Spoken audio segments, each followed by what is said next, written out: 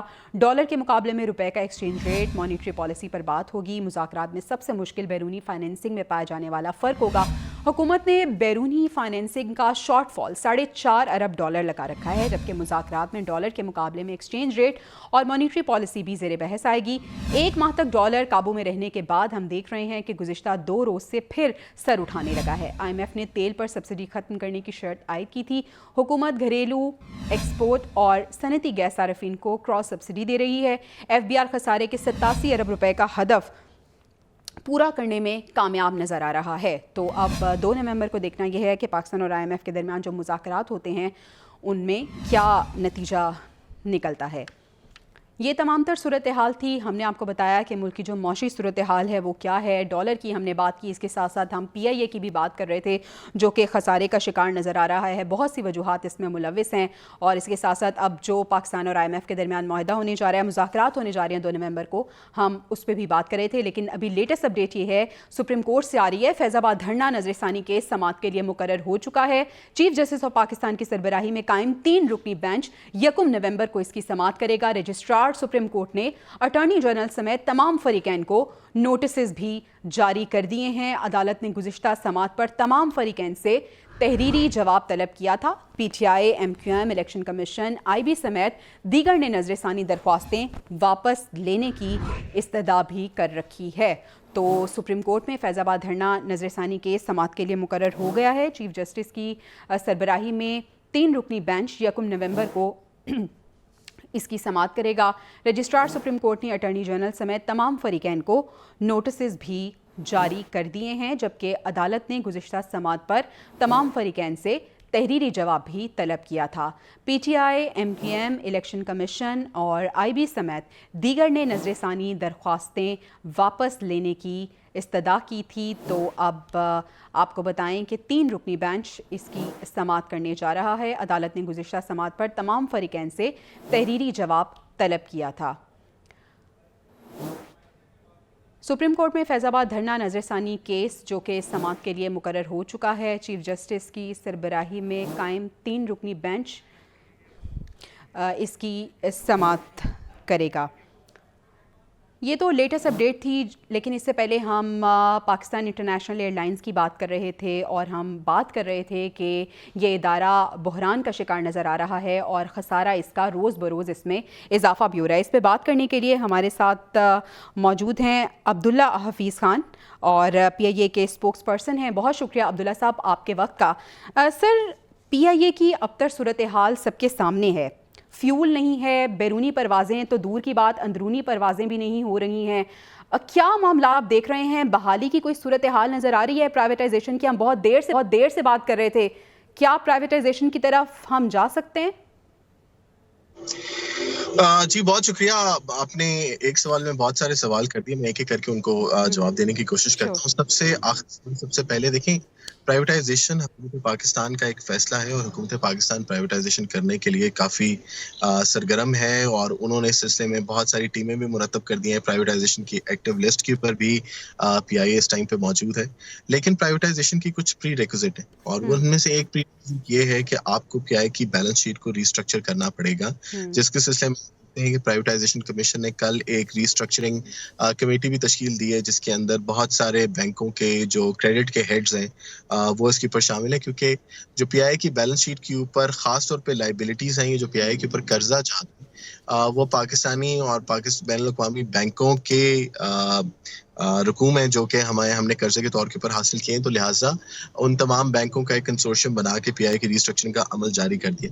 دیکھیں، پی آئی کی بقا کے لیے یا پی آئی کو سسٹینیبل رکھنے کے لیے پی آئی کی بیلنس شیٹ ریسٹرکچر کرنا سب سے اہم اور سب سے ضروری کام ہے، اور اس کی سب سے بڑی ریزن یہ ہے کہ دیکھیں، پی آئی کے اوپر قرضوں کا حجم اتنا زیادہ بڑھ چکا ہے کہ پی آئی اے کے ٹوٹل ریونیو کا 50% سے زائد حصہ صرف پرانے قرضوں اور ان کی سود کی ادائیگی کے اوپر خرچ ہو جاتا ہے، جس کی وجہ سے آپ کے پاس آپریشنل اخراجات کے لیے پیسے بہت کم بچتے ہیں، اور نتیجتاً ایسا ہوتا ہے کہ کبھی ایندھن کے لیے پیسے دستیاب نہیں ہوتے، کبھی جہازوں کے پرزوں کے لیے پیسے دستیاب نہیں ہو پا رہے ہوتے.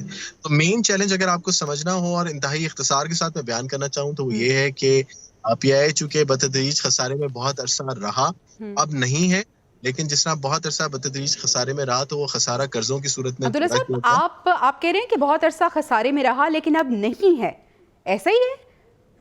جی بالکل ایسے ہی ہے. دیکھیں ہم نے جو خسارے میں اگر نہیں ہے تو پھر ہم دیکھ رہے ہیں کہ فلائٹ آپریشن متاثر ہو رہا ہے، بینکس قرضے نہیں دے رہے، اس کے ساتھ ساتھ دیکھیں اس کی بنیادی وجہ آپ کو سمجھنا ضروری ہے. جو اپنی 6 ماہ کی رپورٹ اپنی اس ٹائم پہ شائع کی ہے اس کے اندر پی آئی اے آپریشنلی بریک ایون کراس کر چکا ہے. پی آئی اے اب سطح کے اوپر نقصان نہیں کرتا. لیکن بات آپ کو سمجھنے والی یہ ہے کہ جب آپ ادائیگی کی بات کرتے ہیں تو مجموعی طور پر پی آئی اے بہت زیادہ خسارے میں چلا جاتا ہے. جو جتنا خسارہ آپ کو نظر آتا ہے وہ سارے کا سارا وہ پرانے قرضوں کی جو رقم کی واپسی ہے اور ان کی سود کی رقم ہے جو آپ کو قرض کی صورت کے اندر نظر آتی ہے. جی اچھا سر، یہ بتائیے گا کہ جس طرح سے آپ ریسٹرکچرنگ کی بات کر رہے ہیں، آپ کو لگتا ہے کہ حکومت اس وقت اس پوزیشن میں ہے کہ اس کی ریسٹرکچرنگ کر سکے؟ کیونکہ جس طرح سے ہمارے پاس اپڈیٹ یہ ہے کہ قرض اس کا زیادہ ہے، ایسٹ کم ہے. اگر ہم پرائیویٹائزیشن کی بھی بات کریں تو کون ہے جو بھی اس کو خریدے گا؟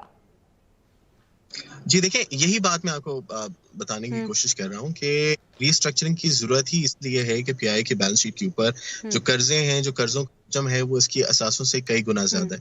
اور ریسٹرکچرنگ کا مطلب یہی ہوتا ہے کہ ان قرضوں کی کوئی نہ کوئی ٹریٹمنٹ گورنمنٹ کرے یا گورنمنٹ کی اونر جو بھی کمپنی کے اونرز ہوتے ہیں وہ کریں. تو آپ کی جس طرح میں نے آپ کو شروع میں کہا کہ پرائیویٹائزیشن کا ایک پری ریکوزٹ یہ ہوگا کہ آپ کو ریسٹرکچر کرنا پڑے گا. ایک کلین کمپنی ہی آپ آگے کسی کو پرائیویٹائز کر سکیں گے. جی ٹھیک ہے. عبداللہ صاحب یہ بتائیے گا کہ آپ کو ایسا لگتا ہے کہ جس طرح سے پی آئی اے ہم نے دیکھا کہ اس نے ایک عروج کا دور دیکھا، اب آپ تو کہہ رہے ہیں کہ خسارہ نہیں ہے لیکن اپیرنٹلی ایسا لگ رہا ہے کہ خسارے کا شکار نظر آ رہا ہے اور اب زوال کی طرف یہ جاتا ہوا نظر آ رہا ہے. آپ کو لگتا ہے کہ پرائیویٹائزیشن ناگزیر ہے اور پرائیویٹائزیشن ہونی چاہیے؟ دیکھیں میں بالکل اس بات کے اوپر سمجھتا ہوں کہ پی آئی اے کو ایک ایفیشینٹ ہاتھوں میں جانا چاہیے اور پی آئی اے کی جو سیکٹر نارملی گورنمنٹ سیکٹر کے مقابلے میں زیادہ ایفیشینٹ کنسیڈر ہوتا ہے. لیکن دیکھیں آپ کو یہ بات سمجھنا بہت ضروری ہے کہ اس ٹائم پہ جو پی آئی کی زبوں حالی آپ کو نظر آ رہی ہے ڈسپائٹ دا فیکٹ کہ جس طرح میں نے بولا کہ آپ آپریشنلی ایک وائب کمپنی ہے، اس کی سب سے بڑی بنیادی وجہ یہی پرانے قرضوں کا حجم ہے. جب تک آپ کے اوپر سے یہ حجم نہیں ہوگا آپ کچھ بھی آگے نہیں کر سکیں گے. اسی لیے اس کو میں نے کہا کہ آپ کو یہ ایک پری ریکوزٹ کے طور کے اوپر آپ کو اس کو لینا پڑے گا اور جب تک یہ ٹریٹمنٹ نہیں ہوتی تب تک وہ نہیں ہوگا. ایک اور پرانے قرضوں کی آپ بات کر رہے تھے، سوری ٹو انٹرپٹ یو، پرانے قرضوں کی آپ بات کر رہے تھے تو اس وقت یہ قرضے لینے کی کیا ضرورت پیش آئی؟ کیا لوپ ہولز تھے جس کی وجہ سے یہ قرض لینے پڑے؟ دیکھیں پی آئی اے 2003-2004 سے بتدریج نقصان خسارے کے اندر چل رہا ہے یا نقصان کر رہا ہے. وہ نقصان جو ہے وہ پی آئی اے نے قرض کی صورت کے اندر پورا کیا. ہمیں ایسا اس طرح اربوں روپوں کی equity injection government of Pakistan کی طرف سے نہیں ہوئی. گورنمنٹ جو تھی وہ ہمیں ساورن گارنٹی کے مد میں الاؤ کرتی تھی کہ ہم وہ خسارے کو قرضوں کی صورت کے اندر ہم پورا کر سکیں. تو 20 سال کا نقصان کا جو آپ ہے وہ بتدریج آپ نے قرضوں سے پورا کیا اور اب وہ قرضوں کا حجم اتنا ہو گیا جس کا آپ نے ابھی تھوڑی دیر پہلے ذکر کیا. جی ٹھیک ہے. اسپوکس پرسن ہمارے ساتھ پی آئی اے عبداللہ حفیظ صاحب بہت موجود تھے اور بات کر رہے تھے پی آئی اے کے حوالے سے. ان نظر میں تو ایسا ہے کہ پی آئی اے خسارے کا شکار نہیں ہے بلکہ اب بحران سے نکلتا ہوا نظر آ رہا ہے، لیکن اپیرنٹلی صورتحال جو ہے وہ بہت مختلف نظر آ رہی ہے. ہم یہ صورتحال دیکھ رہے ہیں کہ پی آئی اے کے پاس فیول نہیں ہے. اس کے ساتھ ساتھ ہم یہ بھی دیکھ رہے ہیں کہ جو مسافر ہیں ان کا ٹرسٹ بھی اب شیک کرتا ہوا نظر آ رہا ہے. Welcome back to the newsroom. ابھی آپ کو لیٹسٹ اپڈیٹ دیتے ہیں. تھانہ گولڑا میں درج مقدمے میں پی ٹی آئی رہنما زلفی بخاری کے ریڈ وارنٹ جاری کر دیے گئے ہیں. ایف آئی اے کو زلفی بخاری کے ریڈ وارنٹس کی تعمیل کروانے کا حکم دے دیا گیا ہے. نوٹیفیکیشن کے مطابق ایف آئی اے زلفی بخاری کیس سے متعلق تمام دستاویزات مکمل کر کے انٹرپول کو درخواست دے. تو ایف آئی اے کو زلفی بخاری کے وارنٹ کے حوالے سے یہ لیٹسٹ اپڈیٹ تھی جو کہ ہم آپ سے شیئر کر رہے تھے. آگے ہم بڑھتے ہیں. مسلم لیگ نون کے قائد نواز شریف کی بات کرتے ہیں جو کہ مری میں پڑاؤ کیے ہوئے ہیں. سابق وزیر اعظم کا مری میں مزید قیام کا فیصلہ بھی سامنے آیا ہے. 2 سے 3 روز یہاں پہ ٹھہریں گے. نواز شریف آج بھی اہم ملاقاتیں کریں گے یہ متوقع ہیں. مری کی مقامی قیادت سے بھی ان کی ملاقات ہوگی. ملکی سیاسی صورتحال پر تبادلہ خیال کیا جائے گا. مریم نواز، پرویز رشید اور اسحاق ڈار بھی ان کے ہمراہ مری میں موجود ہیں.